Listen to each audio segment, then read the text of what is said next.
C'est bon, hein? Vas-y. Ana sa xeer yow ana sa xeer parce que taxawaay bi amul njëriñ ah.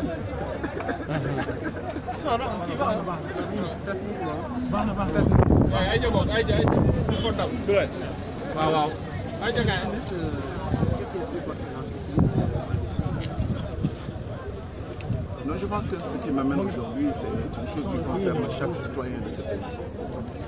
Ce dont il s'agit, c'est une dérive autocratique, une dérive qui est en train de fouler au pied l'ensemble de nos acquis démocratiques. Je voudrais rappeler à chaque citoyen, à chaque partie prenante du combat de 2012, que c'était pour ça qu'on se battait. C'était pour ça qu'on était dans la rue, avec nos femmes, avec nos enfants, avec nos aînés, pour que le Sénégal reste un état de droit, pour que la justice soit libre, qu'elle puisse régler les différends entre les personnes. Ce dont il s'agit aujourd'hui, et qui est inacceptable, c'est que quelqu'un parmi nous qui a bénéficié du combat de l'ensemble du peuple sénégalais est en train de fouler aux pieds l'ensemble des règles de droit que nous nous sommes données. Et comme le disait Montesquieu, la pire des tyrannies est celle qu'on exerce à l'ombre des lois et sous le manteau de la justice. Nous ne sommes pas des demeurés, nous ne sommes pas des ignorants, nous sommes soucieux de la crédibilité et de l'état de droit de notre pays. Et c'est la raison pour laquelle nous savons distinguer quand la justice agit et quand c'est une personne qui se cache derrière les lois de la République, les moyens de la justice pour régler ces questions politiciennes. Et il n'est pas acceptable qu'un président de la République qui nous avait promis la rupture, qui nous avait promis la reddition des comptes, qui nous avait promis la traque des biens mal acquis et qui se réveille aujourd'hui, dans sa maison, dans son cercle restreint, tous les voleurs de la République se retrouvent là-bas. Tous ceux qui ont eu maille à partir avec la justice sont couvés, sont adulés, sont protégés par Macky Sall. Et comment est-ce que cet individu-là puisse se donner le droit et surtout l'arrogance de vouloir revenir instrumentaliser la justice pour régler ces questions purement électorales? Ce dont il s'agit ici, ce n'est ni de la justice ni d'une convocation de la DIC, mais c'est simplement les premiers paliers de l'élection, des élections législatives et de l'élection présidentielle. Est-ce que vous, Sénégalais, vous allez accepter qu'un individu puisse disloquer, dénaturer les élections à venir par l'acharnement qu'il est en train de faire? Quel est le Sénégalais qui va accepter que dans sa famille, lui-même soit inquiété, que sa femme soit inquiétée, que ses enfants soient inquiétés, que ses partenaires soient inquiétés, et tout cela dans un seul mois, avec des dossiers totalement différents et divergents les uns des autres, et on nous dit que c'est ça la justice? De qui se moque-t-on? De qui se moque-t-on? Et je voudrais rappeler aux Sénégalais cette parole prophétique de Mame Abdoul Aziz. Si vous avez en commun un héritage qu'est le Sénégal, des luttes démocratiques telles que nous les avons menées, et que quelqu'un se désolidarise de ce substrat pour mener des actions qui vont déstructurer l'État, déconsolider tout ce que nous avons construit, et le même courage que lui et plus de détermination pour y mettre un terme. Et il faut que ça s'arrête parce que c'est aujourd'hui Macky Sall, demain ce sera Khalifa, aujourd'hui c'est Macky qui agit sur Khalifa, demain encore ce sera un autre qui sera inquiété et c'est pas acceptable. Mais, vous savez, moi c'est pas mon souci. La question n'est pas des questions de Cheikh Bamba Dièye, de Khalifa Sall ou autre, c'est des questions de justice, c'est des questions de droit.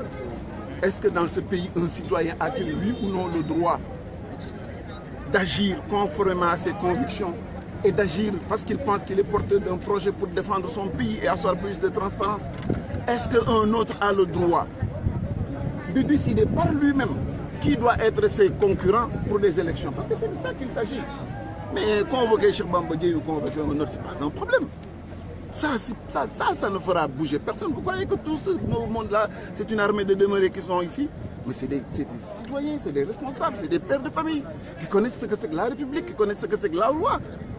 Macky Sall n'est pas un stratège politique. Ce qu'il est en train de faire, on l'a vécu il y a de cela très longtemps. Nous pensions que c'était révolu avec la révolte de 2012. Nous pensions que nous n'allons plus jamais avoir une justice aux ordres. Nous pensions que nous allons avoir des règles de compétition équitables pour tout le monde. Et ce n'est pas le cas. Ce qui se fait, ça se fait contre vous, mesdames et messieurs les Sénégalais, et contre personne d'autre.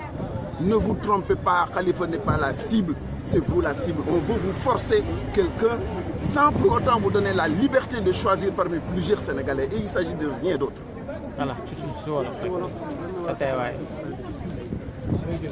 tey li tax ma ñëw fii moo di man dama di Sénégalais man ak sama ay morom yu bari ñu gis ne lii raam si ñax bi la jëm ñu jàpp ni am réew la koy dëgëral mooy citoyen yëpp yam ci am réew la koy jox doole mooy bu ñu demee ba nga xamee ne élection dafa dëgmal kenn bañ ni rek sama doole bi nga xamee ne moom lañ ma dénk moom laay utiliser pour gàllankoor ñenn ñi ndax bu ëllëgee ma am chance su jàll warul demee noonu dof rek laa ni mooy jàpp ne tey jii affaire justice la dof rek mooy jàpp ne tey jii convocation dig la ndax ci benn kër kenn mënu fa nangu ñu jàpp bàyyi ba jàpp doom ja jàpp tante ba jàpp nijaay ja ku nekk ak dossier bu bees ba pare ni nag justice lañ mën doon affaire bi sa waay ñun mën nañu wàññi ba fukk nag te Macky Sall gënuñoo muus mën nay war nit ñi suba ak ngoon même gënul muus kenn te lii mu fi indi du guléet ci Sénégal ndax ñu ko gënoon a kàngami ci politique yàgg nañoo def lu mel nii te yóbbuwu leen fenn li fi nekk nag mooy sénégalais yi yéen seen bopp da ngeen war a xam ne lii ñuy def bu ngeen yaakaar ne Khalifa lañ ko def wala Bamba Dièye wala moromam nax ngeen seen bopp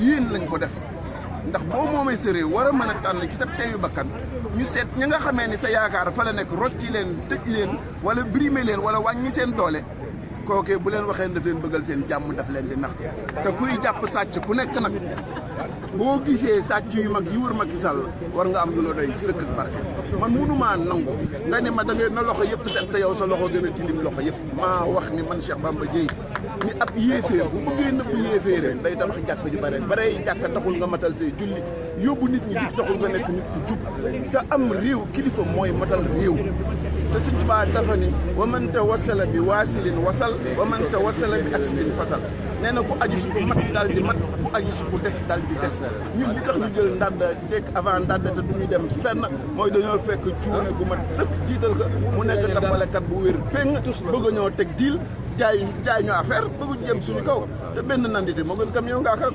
jërëjëf